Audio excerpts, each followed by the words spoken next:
A meeting of global auto powers is happening in Geneva today, just as Canada sits down with European and Asian automakers to talk about U.S. President Trump's proposed tariffs on imported cars. For this and more, we're joined by the Globe and Mail's Laura Stone from Ottawa this morning. Laura, good morning. Good morning, Anne-Marie. All right, world trade leaders talking about a Trump counter-response. Experts saying imposing tariffs of our own could really hurt the Canadian auto industry. We've gotten, into this tariff tiff with President Trump. Yeah. What choices does Trudeau have right now? Well, this is all about coming up with not just a plan B, but a plan C, D, E, it goes on and on. In dealing with President Trump, of course, he's so unpredictable. And this meeting in Geneva today with high-level bureaucratic officials is just a chance for all the countries in the European Union, Japan, other nations such as Canada and Mexico to get together and kind of lay the groundwork for a potential response if President Trump does go ahead with these extremely punishing auto tariffs, especially on the Canadian industry. This is just laying a groundwork for some potential action if President Trump does do that. Of course, Canada has already said that we will hit back if President Trump does hit our country with 25% auto tariffs. And this is a deeply unpopular move, not only in Canada, of course, but also within the U.S. auto sector. So Canada has pledged to hit back, but this is just a meeting of keeping Canada's options open if President Trump does go ahead with this. All right, Ontario's major cannabis suppliers are expecting an announcement coming this week on possible privatization. So we are just 3 months away from pot becoming legal.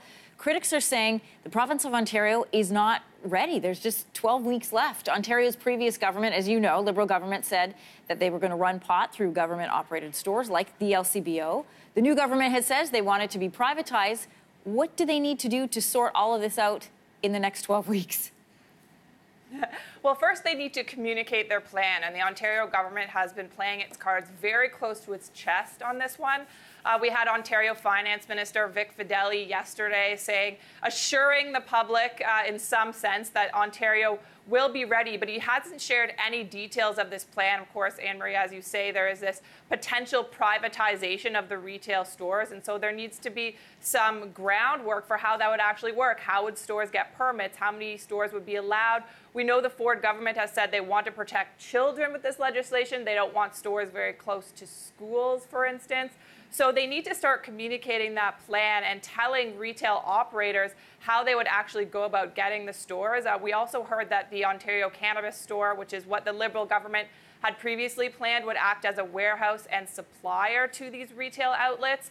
But of course, none of this has been confirmed. We are expecting an announcement as early as this week, but that could have been punted because of the other news that's going on in Ontario with the municipal government changes that Premier Ford introduced yesterday. Yeah, let's talk a bit about that before you go. This plan to cut City Council in Toronto in half, one side says it's about efficiencies. The other side said, hey, this is a vendetta by Premier Ford. Why do you think this has happened? What are some of if we step back, what are some of the political outcomes that could come from this? Well, I think that this is a fight that Premier Ford wants to have. He enjoys how polarizing this is. He wants to have a fight with the big city elites, quote unquote, about the number of politicians in Toronto. Of course, this legislation does only impact municipal council in the city of Toronto, so there's lots of criticism that this is payback for his former foes. And for the former foes of his late brother, Rob Ford.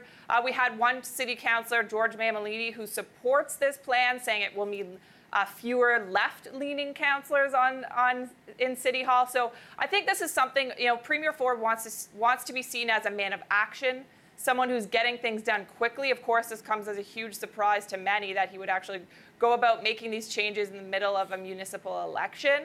So I think he wants to have this fight. He wants to be the kind of politician who's cutting politicians, standing up for the little guy. And, this has been attracting a lot of criticism on the other side of the aisle. So I think he's excited to have this fight with others. All right, Laura, good to talk to you from Ottawa this morning. Thanks so much. Thanks, Anne-Marie.